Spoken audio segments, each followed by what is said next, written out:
Assalamualaikum warahmatullahi wabarakatuh. Perkenalkan, nama saya Ahmad Nawawi dari kelas 1C Prodi PAI. Ingin menjelaskan tentang ruang lingkup dan kedudukan filsafat ilmu. Sebelum kita membahas ruang lingkup dan kedudukan filsafat ilmu, alangkah baiknya kita harus membahas ataupun mengenal apa itu pengertian filsafat. Filsafat ialah refleksi nasional, kritis, dan radikal tentang hal-hal pokok dan hidup.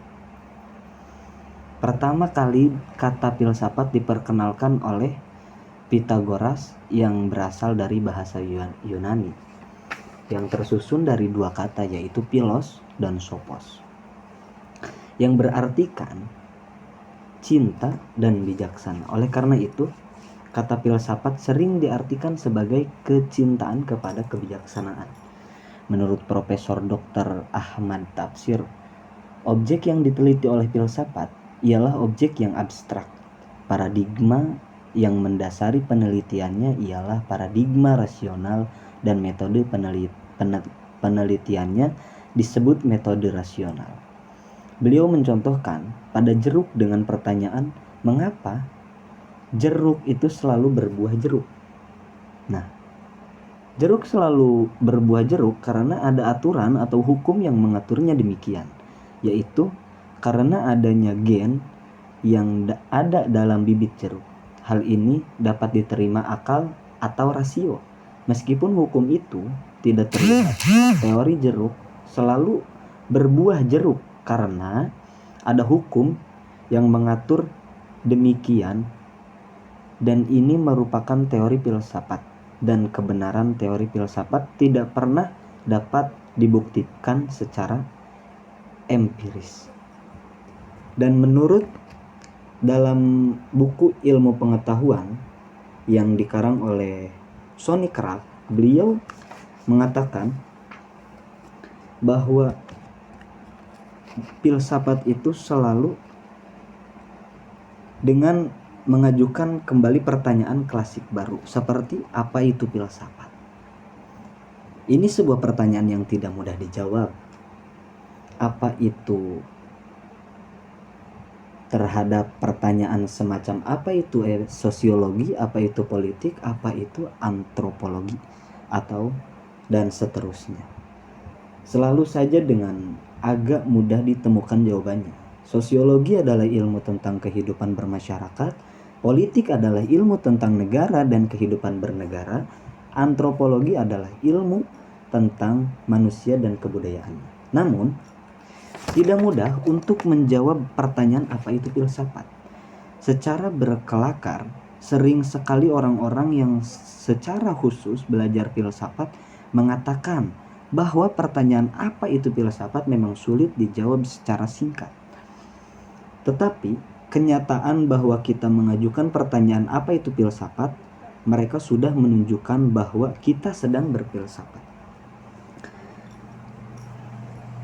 Dengan jawaban ini, mau dikatakan bahwa filsafat pertama-tama adalah sikap mempertanyakan atau sikap bertanya, yaitu bertanya dan mempertanyakan segala sesuatu, mempertanyakan apa saja. Dengan kata lain, filsafat sesungguhnya adalah metode, yaitu cara, kecenderungan sikap bertanya tentang segala sesuatu.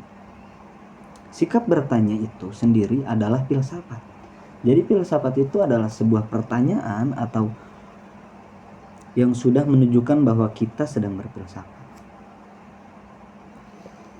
Sikap bertanya itu sendiri adalah filsafat, termasuk mempertanyakan apa itu filsafat. Jadi ketika ada seseorang yang mempertanyakan apa itu filsafat, maka orang tersebut sedang berfilsafat, karena filsafat itu sikap mempertanyakan dan sikap bertanya. Karena itu adalah filsafat. Ketika kita bertanya apa itu filsafat, kita sesungguhnya berfilsafat, dan dengan demikian memperlihatkan secara paling konkret hakikat filsafat itu sendiri. Jadi pada intinya, Sonny Kraft membuat buku Ilmu Pengetahuan dengan apa itu filsafat atau pengertian filsafat. Jadi intinya filsafat adalah sebuah tanda tanya dan bukan sebuah tanda seru. Filsafat adalah pertanyaan dan bukan pernyataan. Nah, jadi setelah kita mengetahui apa itu filsafat, pengertian filsafat apa menurut para ahli-ahli filsafat, maka sekarang kita berlanjut kepada pembahasan intinya, yaitu ruang lingkup dan kedudukan filsafat ilmu. Oke, jadi ruang lingkup dan kedudukan filsafat ilmu. Filsafat ilmu adalah merupakan bagian dari filsafat yang menjawab beberapa pertanyaan mengenai hakikat ilmu. Bidang ini mempelajari dari dasar-dasar filsafat, asumsi, dan implikasi dari ilmu, yang termasuk di dalamnya antara lain ilmu alam dan ilmu sosial. Di sini, filsafat ilmu sangat berkaitan erat dengan epistemologi dan ontologi. Filsafat ilmu berusaha untuk dapat menjelaskan masalah-masalah seperti apa dan bagaimana suatu konsep dan pertanyaan dapat disebut sebagai ilmiah. Bagaimana konsep tersebut dilahirkan, bagaimana ilmu dapat menjelaskan, memperkirakan, serta memanfaatkan alam melalui teknologi. Cara menentukan validitas dari sebuah informasi, formulasi dan penggunaan metode ilmiah, macam-macam penalaran yang dapat digunakan untuk mendapatkan kesimpulan, serta implikasi metode dan model ilmiah terhadap masyarakat dan terhadap ilmu pengetahuan itu sendiri. Oke, di sini saya akan menjelaskan apa itu epistemologi.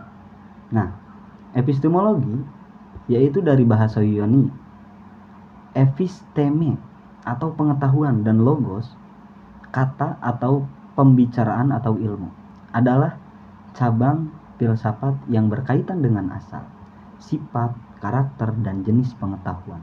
Topik ini termasuk salah satu yang paling sering diperdebatkan dan dibahas dalam bidang filsafat. Misalnya, tentang apa itu pengetahuan, bagaimana karakteristiknya, macamnya, serta hubungannya dengan kebenaran dan keyakinan. Epistemologi atau teori pengetahuan yang berhubungan dengan hakikat dari ilmu pengetahuan, pengandaian-ngandaian, dasar-dasarnya, serta pertanggungjawaban atas pernyataan mengenai pengetahuan yang dimiliki oleh setiap manusia. Pengetahuan tersebut diperoleh manusia melalui akal dan panca indera dengan berbagai metode, di antaranya metode induktif, metode deduktif, metode positivisme, metode kontemplatis, dan metode dialektis. Metode-metode untuk memperoleh pengetahuan. Empirisme adalah suatu cara atau metode dalam filsafat yang mendasarkan cara memperoleh pengetahuan dengan melalui pengalaman. John Locke, bapak empirisme Britania, mengatakan bahwa pada waktu manusia dilahirkan, akalnya merupakan jenis catatan yang kosong atau tabula rasa. Dan di dalam buku catatan itulah dicatat pengalaman-pengalaman indrawi. Menurut Locke, seluruh sisa pengetahuan kita diperoleh dengan jalan menggunakan serta memperbandingkan ide-ide yang diperoleh dari penginderaan serta refleksi yang pertama-tama dan sederhana tersebut.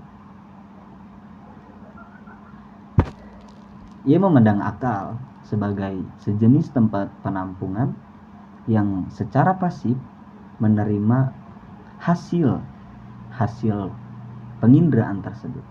Ini berarti semua pengetahuan kita, betapapun rumitnya, dapat dilacak kembali sampai kepada pengalaman-pengalaman indrawi yang pertama-tama. yang dapat diibaratkan sebagai atom-atom yang menyusun objek-objek material. Apa yang tidak dapat atau tidak perlu dilacak kembali secara demikian itu bukanlah pengetahuan, atau setidak-tidaknya bukanlah pengetahuan mengenai hal-hal yang faktual. Terus rasionalisme berpendirian bahwa sumber pengetahuan terletak pada akal. Nilai pengalaman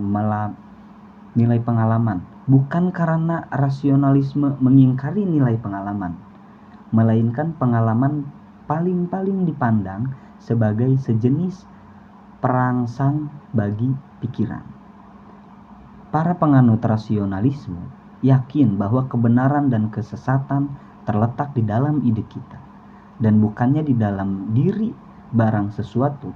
Kita kebenaran mengandung makna mempunyai ide yang sesuai dengan atau menunjuk kepada kenyataan. Maka kebenaran hanya dapat ada di dalam pikiran kita dan hanya dapat diperoleh dengan akal budi kita.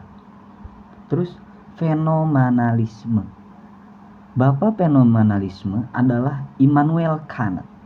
Kant membuat uraian tentang pengalaman barang sesuatu sebagaimana terdapat dalam dirinya sendiri, merangsang alat indrawi kita, dan diterima oleh akal kita dalam bentuk-bentuk pengalaman dan disusun secara sistematis dengan jalan penalaran. Nah, karena itu kita tidak pernah mempunyai pengalaman tentang barang sesuatu seperti keadaan sendiri, melainkan hanya tentang sesuatu seperti yang menampak kepada kita. Artinya pengetahuan tentang gejala atau fenomenon. Bagi Kant, para penganut empirisme benar bila berpendapat bahwa semua pengetahuan didasarkan pada pengalaman-pengalaman benar hanya untuk sebagian. Tetapi para penganut rasionalisme juga benar, karena akal memaksakan bentuk-bentuknya sendiri terhadap barang sesuatu serta pengalaman. Nah, terus tentang intuisionisme. Menurut Bergson, intuisi adalah suatu sarana untuk mengetahui secara langsung dan seketika. Analisa atau pengetahuan yang diperoleh dengan jalan pelukisan tidak akan dapat menggantikan hasil pengalaman secara langsung dari pengetahuan intuitif. Salah satu di antara unsur-unsur yang berharga dalam intuisionisme Bergson ialah paham ini memungkinkan adanya sesuatu bentuk pengalaman di samping pengalaman yang dihayati oleh indera.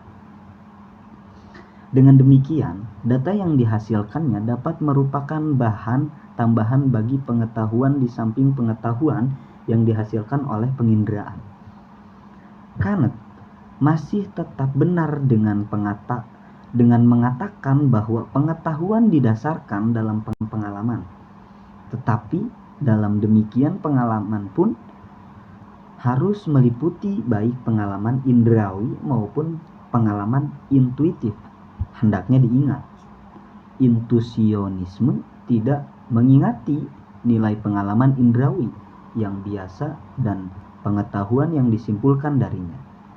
Intuisionisme setidak-tidaknya dalam beberapa bentuk-bentuk mengatakan bahwa pengetahuan yang lengkap diperoleh melalui intuisi sebagai lawan dari pengetahuan yang nisbi yang meliputi sebagian saja yang diberikan oleh analisis.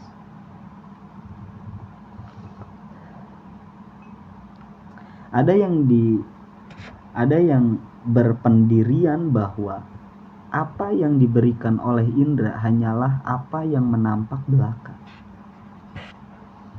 sebagai lawan dari apa yang diberikan oleh intuisi, yaitu kenyataan. Mereka mengatakan barang sesuatu tidak pernah merupakan sesuatu seperti yang menampakkan kepada kita, dan hanya intuisilah yang dapat menyingkapkan kepada kita keadaannya yang senyatanya. Ya, sekian dari saya, kurang lebihnya mohon maaf. Menurut Imam Jalaluddin Ar-Rumi, biarkanlah dirimu dibentuk oleh tarikan yang kuat dari sesuatu yang kamu cintai. Dan menurut Jalaluddin Rumi pula, setiap penglihatan tentang keindahan akan lenyap, setiap perkataan yang manis akan memudar.